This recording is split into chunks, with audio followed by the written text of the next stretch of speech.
अभी हमको Newton's law of gravitation के कुछ एग्जाम्पल स्टडी करने हैं।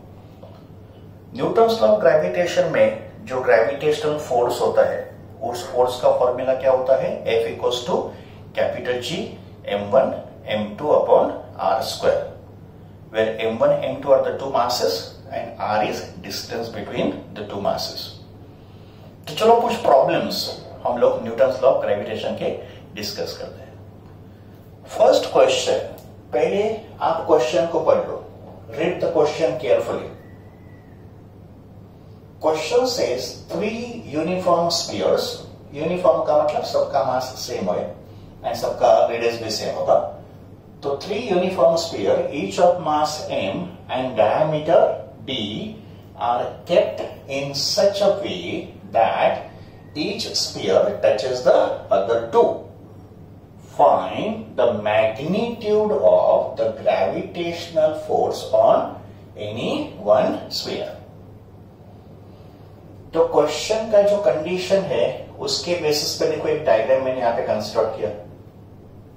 वी हैव 3 यूनिफॉर्म स्फीयर्स, है ना, हमारे पास 3 यूनिफॉर्म स्फीयर है। तो यहां मैंने 3 स्फीयर को ड्रॉ किया, तीनों का मास m है और तीनों का रेडियस r है। Let us call them as sphere A, sphere B and sphere C। They are placed in contact in such a way that each sphere touches the other two। अगर हमने इन 3 sphere के centre को join किया तो हमको एक equilateral triangle मिलेगा और उस ट्रायंगल का साइड कितना होगा, r plus r, that is 2r, and 2r कितना होता है, diameter, that is capital D। तो यहां पे एक इक्विलैटरल ट्रायंगल बन गया। हर एक स्फीयर पे 2 ग्रेविटेशनल फोर्सेस ऐड करेंगे because each sphere is surrounded by other 2। तो sphere A will experience gravitational force of B and C। Sphere B will experience gravitational force of A and C, and sphere C will experience gravitational force of A and B। चलो हम लोग find करते हैं gravitational force acting on sphere B। But जो force sphere B पे add करेगा उतना ही force A पे भी ऐड करेगा, उतना ही फोर्स C पे भी ऐड करेगा। का मतलब each sphere will experience same amount of force. तो we are finding force acting on sphere B। हम लोग सिर्फ स्फीयर B का फोर्स ऐड करेंगे। तो अगर मैंने इस ट्रायंगल को रीड्रॉ किया, देखो ये सेकंड फिगर, तो सेकंड फिगर में मैंने क्या किया है, सिर्फ सेंटर को ज्वाइन करके एक इक्विलैटरल एंगल ड्राइंग कर दिया। तो दिस इज स्फीयर A का mass, this is sphere B का mass and this is sphere C का mass, and this is equilateral triangle of side D। And अगर इक्विलैटरल ट्रायंगल है तो एंगल कितना फॉर्म होगा, 60 degree. Now sphere B is experiencing 2 forces. तो एक force मैंने F1 डिफाइन किया, दूसरा फोर्स F2 डिफाइन किया। What is F1? F1 is force acting on sphere B due to sphere A। का मतलब ये स्फीयर A B को ग्रेविटेशनल फोर्स अप्लाई कर रहा है, उसका वैल्यू F1 है। And according to Newton's law of gravitation F1 का फॉर्मूला होगा G m upon d square, because दोनों के मास कितने हैं, m। तो ये हो जाएगा G m square by d square, and this is direction of force F1 ऐसे ऐड करें because of gravitational force of attraction. Then we define F2. What is F2? It is a force acting on sphere B applied by sphere C। ठीक है, it's a force acting on sphere B। यहां पे sphere B होगा, ठीक है। So this is gravitational force acting on sphere B, sphere B due to sphere C। ठीक है, तो स्फीयर B पे जो C का फोर्स एक्ट करेगा वो कौन सा होगा, F2 होगा। वापस F2 का फॉर्मूला क्या होगा, G, दोनों के मास कितने हैं, m और m है, और डिस्टेंस कितना है, d स्क्वायर। इसका मतलब F2 कितना हो गया, Gm square by d square. तो ये हो गया डायरेक्शन ऑफ F2, इस gravitational force of attraction F2। तो अगर हम लोग F1 F2 को कंपेयर करेंगे तो दोनों के मैग्नीट्यूड सेम है, they are equal in magnitude, but दोनों का डायरेक्शन सेम नहीं है। इसका मतलब स्फीयर B पे 2 फोर्स ऐड करें, एक F1 है और दूसरा F2 है, both are equal in magnitude, but their directions are different. And angle between these two forces is 60 degree. अब हमको इन दोनों का रिजल्टेंट फाइंड करना है, तो इन दोनों का रिजल्टेंट फाइंड करने के लिए we apply parallelogram law of vector addition. तो what is parallelogram law of vector addition?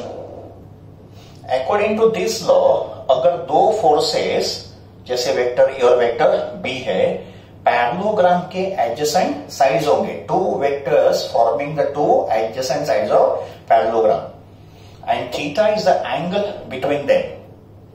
तो फिर इन दोनों का वेक्टर एडिशन उस पैरेललोग्राम का डायगोनल होगा and that vector addition is called resultant vector R.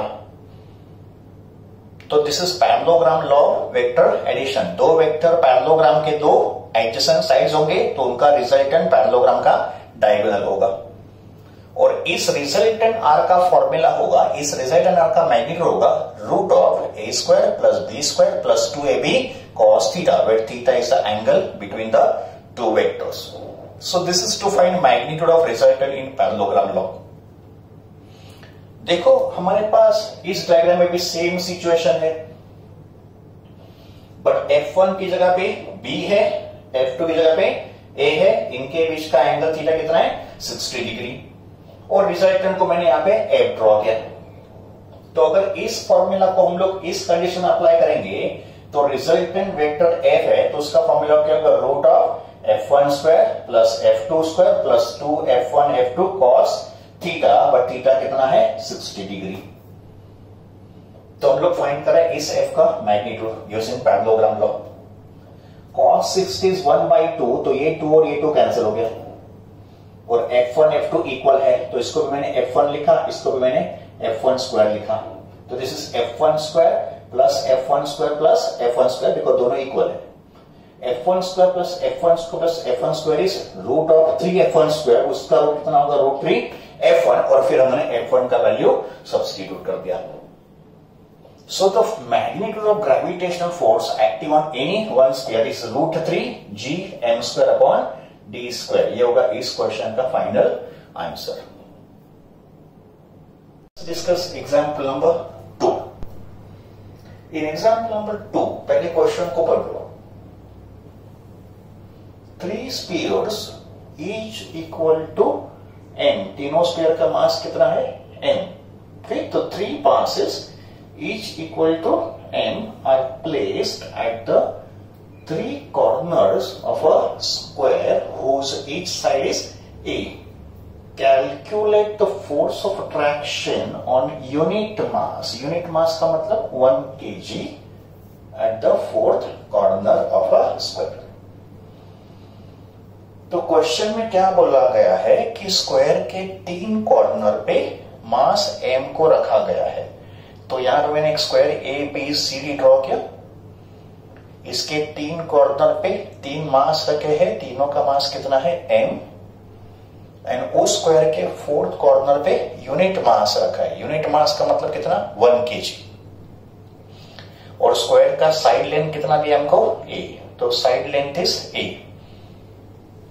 तो इस 1 kg पे रिजल्टेंट फोर्स कितना ऐड करेगा, ये हमको फाइंड करना है. तो चलो शुरू करते calculation. In this diagram 1 kg is surrounded by 3 different masses. इसका मतलब how many forces will act on 1 kg? Right, 3 forces. ये मास 1 kg को फोर्स अप्लाई करेगा, ग्रेविटेशनल फोर्स. ये भी मास 1 kg को ग्रेविटेशनल फोर्स अप्लाई करेगा. ये भी मास 1 kg को ग्रेविटेशनल फोर्स अप्लाई करेगा. तो this 1 kg will experience 3 forces which are called F1, F2 and F3. तो सबसे पहले क्या काम करना पड़ेगा? F1, F2 और F3 के हमको इक्वेशंस फाइंड करने पड़ेंगे यूजिंग न्यूटन्स लॉ. और फिर हम लोग क्या करेंगे? इन तीनों के रिजल्टेंट फाइंड करेंगे. तो सबसे पहले F1 क्या है?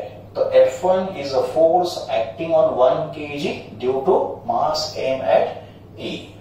And according to Newton's law of gravitation, F1 का formula G m1 m2 upon r square. But यहाँ पे m1 m2 are m and 1 kg और उनके बीच का डिस्टेंस कितना है a, that's why it is a square. तो ये कितना होगा gm by a square. Similarly F2 को फाइंड करो। F2 is the force of attraction acting on 1 kg due to this mass. ठीक है, तो F2 का भी फॉर्मूला इसके जैसे वो सेम सिमिलर कैलकुलेशन है। तो F2 कितना होगा gm upon a square. This implies F1 and F2 are equal in magnitude। दोनों फोर्सेस के मैग्नीट्यूड सेम है बट डायरेक्शन दोनों का सेम नहीं है। देखो they are different, direction is different. ठीक है, तो F1 F2 are equal in magnitude. अभी इसके बाद हमको फाइंड करना है F3। We have to find F3। तो what is F3? F3 is the force acting on 1 kg due to the mass m at b। का मतलब ये जो मास है ये इसको F3 फोर्स अप्लाई कर रहा है। तो F3 का फॉर्मूला क्या होगा g m into 1 upon this distance square. अभी इस डिस्टेंस का स्क्वायर कितना होगा, डिस्टेंस db का स्क्वायर कितना होगा, पाइथागोरस थ्योरम अप्लाई करेंगे। तो according to Pythagoras theorem bd square equals to a square plus a square, that becomes 2a square. Pythagoras theorem, इसका मतलब इसका जो स्क्वायर होगा ना वो कितना होगा 2a स्क्वायर। ये मैंने पाइथागोरस थ्योरम से फाइंड किया। तो we have got F1 F2 and F3 के वैल्यूज। अभी इन तीनों का रिजल्टेंट फाइंड करना है। इन तीनों का रिजल्टेंट तो हमको एक साथ मिलेगा नहीं, हमको स्टेप बाय स्टेप कैलकुलेशन करना पड़ेगा। तो सबसे पहले हम लोग F1 F2 का रिजल्टेंट फाइंड करेंगे यूजिंग पैरेललोग्राम लॉ। बिकॉज यहां देखो F1 and F2 are forming two adjacent sides of parallelogram. ठीक है, यहां पे पैरेललोग्राम स्क्वायर शेप में होगा because F1 F2 are equal in magnitude और इनके बीच का एंगल कितना होगा 90 डिग्री, बिकॉज ये पूरा स्क्वायर है। तो अकॉर्डिंग टू पैरेललोग्राम लॉ इन दोनों का resultant is along the diagonal. तो ये जो रिजल्टेंट फोर्स होगा उसको मैंने कॉल किया F। तो what is F? It is a resultant of forces F1 and F2। ये इन दो फोर्सेस का रिजल्टेंट F होगा जिसका मैग्नीट्यूड मैंने पैरेललोग्राम लॉ से फाइंड किया। तो अकॉर्डिंग टू पैरेललोग्राम लॉ इस F का मैग्नीट्यूड क्या होगा, square root of F1 square plus F2 square plus 2 F1 F2 cos theta. But इन दोनों के बीच में एंगल कितना है 90 degree. What is cos 90 degree? 0। तो अगर cos 90 0 है तो ये पूरा टर्म 0 हो जाएगा and we get square root of F1 square plus F2 square. But F1 F2 भी इक्वल है। देखो तो अगर ये दोनों इक्वल है तो इसको लिखेंगे रूट ऑफ 2 F1 स्क्वायर, है ना, दोनों इक्वल है। तो F1 square plus F1 square that is root of 2 F1 square. इसका रूट आएगा रूट 2 F1 और फिर मैंने F1 का वैल्यू सब्स्टिट्यूट कर दिया। तो मुझे रिजल्टेंट फोर्स F भी मिल गया। अभी हमको इस फोर्स का रिजल्टेंट F3 के साथ फाइंड करना है, तो हमारा प्रॉब्लम कंप्लीट होगा। बट हम लोग यहां पे क्या ऑब्जर्व कर रहे हैं, ये जो रिजल्टेंट है F1 F2 का जो रिजल्टेंट F है और तीसरा force F3 both are in the same direction. तो when two vectors are in the same direction उनका रिजल्टेंट सिंपल एडिशन होगा। यहां पे तुमको पैरेललोग्राम लॉ अप्लाई नहीं करना है। यहां पे पैरेललोग्राम लॉ क्यों नहीं अप्लाई करना है, because they are in the same direction. तो इसमें क्या होगा, सिंपली उनके मैग्नीट्यूड का एडिशन होगा। तो नेक्स्ट स्टेप हम लोग क्या बोलेंगे, F dash with the resultant of F and F3। तो इन दोनों का रिजल्टेंट जो है ना इसको मैंने कॉल किया F dash and F dash होगा F प्लस F3। मैंने यहां पे इनको ऐड क्यों किया, बिकॉज दोनों सेम डायरेक्शन में है तो सिंपल एडिशन होगा। फिर मैंने F का वैल्यू सब्स्टिट्यूट किया और मैंने F3 का भी वैल्यू सब्स्टिट्यूट किया। फिर इन दोनों में कॉमन क्या आएगा, gm by a square, bracket में क्या आएगा root 2 plus 1/2। So this is the formula for the resultant force acting on 1 kg। ये हो गया 1 kg का resultant force। नंबर 3, चलो पहले क्वेश्चन को पढ़ लीजिए। और ये टिपिकल क्वेश्चन है, you will find this question in all the entrance book.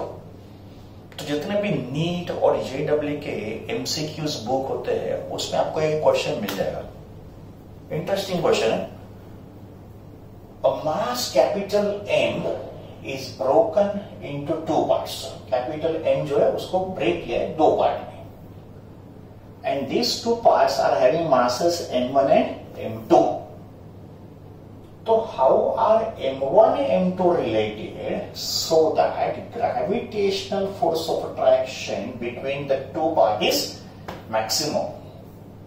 तो क्वेश्चन क्या बोल रहा है कि एक मास कैपिटल M है और इस M को आपने दो पार्ट में ब्रेक कर दिया और दो पार्ट के मासेस होंगे M1 और M2। तो उन M1 M2 का रिलेशन क्या होगा for gravitational force between them to be maximum. ठीक है, इस क्वेश्चन को हम लोग दो मेथड से सॉल्व करेंगे। मेथड 1 जो होगा वो एक डेरिवेटिव मेथड होगा। तो अगर आपने डेरिवेटिव स्टडी किया है तो you will understand this method. And दूसरा जो मेथड होगा वो एक सिंपल अंडरस्टैंडिंग होगा। तो if you don't have the knowledge of derivative then you will easily understand method number 2। ठीक है, और आंसर स्टैंडर्ड है का मतलब even if you remember the answer you will be able to solve this question in the MCQ examination because इसका answer कुछ और नहीं होगा, इसका आंसर एक ही होगा, फिक्स्ड आंसर है इसका। तो चलो मेथड नंबर 1 से शुरू करते हैं। इन मेथड नंबर 1 ये जो मास कैपिटल M हमको दिया गया है, इस कैपिटल M को हमने दो पार्ट में ब्रेक किया। तो जो पहला पार्ट M1 है उसका मास मैंने M ले लिया, स्मॉल m लिया। तो अगर कैपिटल M का एक पार्ट M है तो बचा कितना? तो capital M minus small m। अगर 5 kg में से मैंने 1 kg ले लिया तो 5 kg में से 1 kg ले लिया तो कितना बचा? 4 kg, that is M minus m। तो अगर एक मास M है तो दूसरा कितना होगा? Capital M minus small m। फिर इन दो मासेस को एक सर्टेन डिस्टेंस r पे रख दिया। तो this is mass M1 and this is mass M2, they are kept at distance r apart. Let A be the gravitational force between them. तो हमको फाइंड करना है इन दोनों का relation so that this F is maximum. According to Newton's law of gravitation, ये जो force F होगा इनके बीच का, इस F का फॉर्मूला क्या होगा? G M1 M2 upon R square. तो यहां मैंने M1 और M2 के वैल्यू सब्स्टिट्यूट कर दिए, डिवाइड बाय R स्क्वायर। फिर इसको अगर मैंने मल्टीप्लाई किया तो we get capital M into small m minus of m square, है ना? इसको मल्टीप्लाई कर दिया and this is G upon R square outside. Now differentiating F with respect to m, इस F को डिफरेंशिएट करो विद रिस्पेक्ट टू m का मतलब we take derivative of F with respect to m। तो derivative of F with respect to m क्या होगा? dF upon dm। G upon R square constant आ गया, वो तो मैंने बाहर लिया डेरिवेटिव के। और यहां पे जो कैपिटल M है वो भी कांस्टेंट है और derivative of M with respect to M बन गया 1, तो इसका डेरिवेटिव कैपिटल M। और M स्क्वायर का डेरिवेटिव आ गया 2M, तो इसका M है और इसका 2M है, तो ये मैंने डिफरेंशिएट कर दिया। Now as per the condition F should be maximum. तो according to condition of maxima for F to be maximum उसका डेरिवेटिव हैज टू बी 0, इसको बोलेंगे कंडीशन ऑफ मैक्सिमम। तो when F is maximum its derivative with respect to M becomes 0, का मतलब ये dF upon dm 0 होना चाहिए। अगर ये 0 होना चाहिए तो फिर ये टर्म भी 0 होना चाहिए। तो G अपॉन R स्क्वायर को अगर मैंने यहां पे ट्रांसफर किया तो रिजल्ट तो 0 आएगा। इसका मतलब m minus 2m equals to 0, इसका मतलब m equals to 2m, therefore small m equals to capital M by 2। तो अगर ये m बाय 2 होगा तो इसमें से अगर एक पार्ट m बाय 2 होगा तो दूसरा मास भी कितना होगा? m बाय 2 ही होगा। तो कंक्लूजन क्या होगा? अगर ये दो मास इक्वल होंगे, अगर ये दो पार्ट इक्वल होंगे तभी ग्रेविटेशनल फोर्स मैक्सिमम होगा। तो for F to be maximum M1 M2 का रिलेशन क्या होगा? They must be equal. तो F तभी मैक्सिमम होगा जब ये दोनों इक्वल होंगे, एंड जब ये दोनों इक्वल होंगे उनके वैल्यूज कितने होंगे? हाफ ऑफ द ओरिजिनल मास। ये हो गया method number 1 using differentiation, using derivative. Second method थोड़ा सिंपल है and you will easily understand method number 2। चलो हम लोग एज्यूम करते हैं कि ये जो मास M है ये 6 kg है, just for the sake of convenience, just for the sake of understanding, let us assume that mass M is 6 kg। अभी इस 6 केजी को मुझे 2 पार्ट में ब्रेक करना है, तो 6 केजी के 2 पार्ट क्या होंगे? Let us take integral part only, ऐसे तो we can have infinite parts. तो 6 केजी के अगर मुझे इंटीग्रल 2 पार्ट करने हैं, तो पहला कॉम्बिनेशन होगा 1 केजी एंड 5 केजी। मैंने इसको 1 और 5 में डिवाइड कर दिया। या तो दूसरा क्या होगा 2 केजी एंड 4 केजी। तीसरा मेथड क्या होगा 3 केजी एंड 3 केजी। तो ये हो गए 6 केजी के divisions. Now we know that gravitational force between two masses is directly proportional to their product, Newton's law. तो इन दो मासेस का जो ग्रेविटेशनल फोर्स होगा ये इनके m1 m2 का मतलब प्रोडक्ट के प्रोपोर्शन में होगा। देखो पहले केस में प्रोडक्ट कितना है 5, सेकेंड केस में प्रोडक्ट कितना है 2 into 4 8, यहां पे कितना है प्रोडक्ट 3 into 3 9। तो in which combination product m1 m2 is maximum? Yes, in the third case, because यहाँ पे product कितना है 9। तो when product is maximum, force is maximum. इसका मतलब among this combination you will get maximum force in the 3 case where the masses are equal and exactly half of the original mass. तो conclusion is same कि when 2 masses are equal, जब आप capital M को 2 part में divide करोगे तो जब ये 2 पार्ट इक्वल होंगे तभी उनके बीच का फोर्स मैक्सिमम होगा।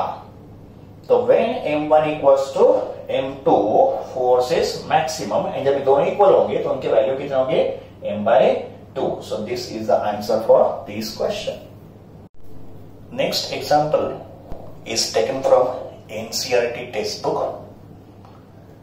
This is NCERT example 8.2 on page number 187. इस एग्जाम्पल के 2 पार्ट है, part A and part B. हम लोग पहले पार्ट ए को सॉल्व करेंगे, फिर हम लोग पार्ट बी की तरफ आएंगे। The question says 3 equal masses m kg each are fixed at the vertices of an equilateral triangle ABC। ठीक है, what is the force acting on the mass 2m which is placed at the centroid G, and take AG, BG and CG equals to 1 meter। तो यहां पे क्या बोला गया है 3 equal masses m, they are placed at the 3 corners of equilateral triangle ABC। तो triangle ABC क्या है इक्विलैटरल ट्रायंगल। तो इस ट्रायंगल के 3 कॉर्नर पे 3 मासेस को रख दिया, एंड ये जो मास 2m है वो कहां रखा है उसके सेंट्रॉइड पे। What is centroid? It is the point of intersection of 3 medians. Centroid होता है point of intersection of 3 medians. तो G इज द सेंट्रॉइड, और इस सेंट्रॉइड पे 2m मास रखा है, तो इस 2m मास पे ग्रेविटेशनल फोर्स कितना एक्ट करेगा ये हमको फाइंड करना है।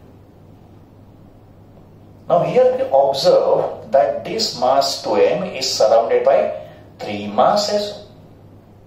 इसका मतलब इस 2m पे कितने ग्रेविटेशनल फोर्सेस एक्ट करेंगे 3। एक फोर्स F1 होगा जो ये m अप्लाई करेगा, दूसरा फोर्स F2 होगा जो ये मास इसको अप्लाई करेगा, और तीसरा फोर्स F3 होगा जो ये मास इसको अप्लाई करेगा। इसका मतलब this 3 masses will apply gravitational force on 2m, और ये होंगे F1, F2 और F3 के directions. Now this F1, F2 and F3 can be easily obtained using Newton's formula. तो F1 होगा इन दोनों के बीच का फोर्स, तो फिर F1 का फॉर्मूला क्या होगा G 2m into m upon distance AG², but AG कितना है 1, तो AG² कितना होगा 1 का स्क्वायर, तो वैल्यू कितना हो गया 2gm²। ये होगा F1 का वैल्यू। सिमिलरली F2 इन दोनों के बीच का होगा, तो उसका भी वैल्यू देखो सेम ही आएगा। F3 is the force of attraction between these 2 masses, इसका भी वैल्यू सेम आ गया। देखो इसका मतलब F1 F2 and F3 they all are equal, तीनों इक्वल है मैग्नीट्यूड में, डायरेक्शन तीनों का इक्वल नहीं है, तो इन तीनों का सिर्फ मैग्नीट्यूड इक्वल है, but they having different directions. Now we have to find resultant of F1, F2 and F3. अगर हमको F1, F2, F3 का रिजल्टेंट फाइंड करना है. इस बार हम लोग पैरेललोग्राम लॉ नहीं अप्लाई कर रहे हैं. We could find the resultant by parallelogram law also, पर यहां पे हम लोग पैरेललोग्राम नहीं अप्लाई कर रहे हैं, यहां पे हम लोग रिजोल्यूशन टेक्निक अप्लाई कर रहे हैं. तो what is vector resolution? Vector को रिजोल्व करना का मतलब वेक्टर को कंपोनेंट के फॉर्म में डिवाइड करना का मतलब एक सिंगल वेक्टर दो पार्ट में डिवाइड करेंगे, दैट इज कॉल्ड रिजोल्यूशन. तो एक सिंगल वेक्टर है, इसके अंदर क्या किए, दो पार्ट कर दिए. एक पार्ट एक्स एक्सिस पे होगा, दूसरा पार्ट वाई एक्सिस पे होगा. तो सपोज हमारा फोर्स F है जिसने एंगल थीटा फॉर्म किया विद द एक्स एक्सिस, तो Fx होगा उसका x कंपोनेंट और Fy होगा उसका y कंपोनेंट. Fx का वैल्यू होगा F cos थीटा और Fy का वैल्यू होगा F sin थीटा. रिजोल्यूशन में बच्चों एक ट्रिक होता है, उस ट्रिक को याद रखो. कंपोनेंट याद रखने का एक ट्रिक है. वेक्टर ने जिस एक्सिस के साथ थीटा एंगल फॉर्म किया है वहां पे उसका cos थीटा कंपोनेंट होगा एंड दूसरे एक्सिस पे उसका sin थीटा कंपोनेंट होगा हमेशा. जहां पे एंगल वहां पे cos थीटा कंपोनेंट. तो हमारा वेक्टर F इस एक्सिस के साथ थीटा एंगल फॉर्म कर रहा है, यहां पे उसका कंपोनेंट F cos थीटा होगा और दूसरे एक्सिस पे F sin थीटा होगा. तो F cos theta and F sin theta इस वेक्टर F के दो कंपोनेंट होंगे, x component and y component. यहां पे हमको क्या करना है, इस टेक्निक से F2 को दो एक्सिस पे रिजोल्व करना है और F3 को भी इन दो एक्सिस पे रिजोल्व करने का मतलब F2 को रिजोल्व करने के लिए ये x एक्सिस होगा, ये y एक्सिस होगा. F3 को रिजोल्व करने के लिए this is x axis and this is y axis. ये एंगल 30 डिग्री होगा बिकॉज ये 30 डिग्री है. देखो दिस इज एंगल बाइसेक्टर, यहां पे एंगल कितना होगा 60 degree because this is equilateral angle. ये एंगल बाइसेक्टर है तो एंगल कितना होगा 30. अगर ये 30 होगा तो ये भी 30 होगा because this two are alternate angles. Similarly अगर ये एंगल 30 डिग्री होगा तो ये भी 30 होगा, अल्टरनेट एंगल्स. तो फिर ये एंगल थीटा मान के ये होगा F2 cos 30 कंपोनेंट और ये होगा F2 sin 30 कंपोनेंट. ये होंगे इस F2 के रिजोल्यूशन, जहां पे एंगल वहां पे cos. तो this is F2 cos 30 and this is F2 sin 30. वैसे हम लोग F3 को भी रिजोल्व करेंगे दो कंपोनेंट में, जहां पे एंगल वहां पे cos. तो इसका एक कंपोनेंट F3 cos 30 और दूसरा F3 sin 30. तो ये होंगे F2 के दो वेक्टर्स कंपोनेंट और ये होंगे F3 के दो कंपोनेंट. तो हमने क्या किया है, F2 और F3 को रिजोल्व कर दिया दो कंपोनेंट में. Now here we observe that F2 cos 30 and F3 cos 30 are opposite direction and they are equal. तो अगर F2 F3 इक्वल है तो ये दो वैल्यूज भी इक्वल होंगे, बट दोनों अपोजिट डायरेक्शन में है, तो इन दोनों का resultant 0, so they will cancel each other. And these two components are in the same directions. का मतलब they will add up, इन दोनों का एडिशन होगा. तो अगर ये दो फोर्सेस कैंसिल होंगे तो मास 2m पे देखो अभी कौन कौन से फोर्स ऐड हो रहे हैं. एक तो F1 ऐड हो रहा है अपवर्ड एंड दूसरा ये दोनों डाउनवर्ड. तो इन दोनों का रिजल्टेंट फाइंड करने के लिए अभी अपने को इन दोनों का रिजल्टेंट फाइंड करना है, बट ये दो फोर्सेस अपोजिट डायरेक्शन में लोग क्या करेंगे, सबट्रैक्ट करेंगे. तो now we say resultant force on mass 2m will be equal to F1 minus of F2 sin 30 plus F3 sin 30. इन दोनों को मैंने ऐड किया, देखो दोनों सेम डायरेक्शन में है, बट ये मैंने इन F1 से माइनस किया because they are in the opposite direction. तो this will be the final calculation of resultant force acting on 2m. फिर मैंने F1 का वैल्यू सब्स्टिट्यूट कर दिया, F2 का भी वैल्यू सब्स्टिट्यूट किया, sin 30 half, this is F3 का वैल्यू sin 30 हाफ. तो 2 कैंसिल, 2 कैंसिल, तो ये कितना होगा gm square plus gm square, that is equal to 2gm square. यानी कितना है 2gm स्क्वायर. तो फाइनल आंसर क्या होगा 0. इसका मतलब resultant force acting on this mass 2m is 0. का मतलब F1, F2 एंड F3 का रिजल्ट कितना होगा 0। तो इस क्वेश्चन का आंसर क्या है 0। तो let us move on to part B of this question. B of the question says what is the force if the mass at vertex A is double। इसका मतलब पहले पार्ट में यहां पे कितना मास रखा था m, अभी कितना रखे 2m। तो अगर ये मास डबल होगा तो फिर इस 2m पे रिजल्टेंट फोर्स कितना होगा। अगर ये मास डबल होगा तो फिर F1 का वैल्यू चेंज होगा। तो now we have to calculate this F1। F1 होगा इन दोनों के बीच का फोर्स, ठीक है ना। तो F1 का वैल्यू क्या होगा according to Newton's formula G m1 m2 upon edge square, but edge तो 1 है तो ये तो सेम ही रहेगा। तो ये कितना आएगा अभी 4m² आएगा। F2 एंड F3 में कुछ चेंज नहीं होगा, F2 एंड F3 के वैल्यू सेम होंगे जो पार्ट ए में थे। अभी सिर्फ ये मास डबल हुआ है इसके लिए F1 का वैल्यू चेंज हो गया। प्रीवियस केस में F1 was 2gm², now F1 is 4gm² because mass at vertex A has been doubled। तो फिर F2 F3 सेम है, ठीक है। तो अभी यहां पे ये वाला स्टेप इक्वली पॉसिबल नहीं होगा, ठीक है। तो ये जो स्टेप होगा ये अभी केस 2 में एप्लीकेबल नहीं होगा, ये तो केस 1 का केस हो गया, ठीक है। वापस F2 F3 को रिजॉल्व करेंगे, वापस क्या बोलेंगे ये दोनों इक्वल एंड अपोजिट है, so they will cancel each other. तो फिर ये फोर्स और ये force cancel each other, they are equal and opposite, okay. तो resultant force on this mass will be F1 minus F2 sin 30 plus F3 sin 30। But इस case में F1 कितना है 4gm², और इसका कितना था आंसर, ये 2 कैंसिल हो गया और ये 2 भी कैंसिल हो गया। तो यहाँ पे gm² प्लस gm² कितना 2gm², और ये कितना है 4gm²। तो 4gm² माइनस 2gm², तो फाइनल आंसर इज 2gm²।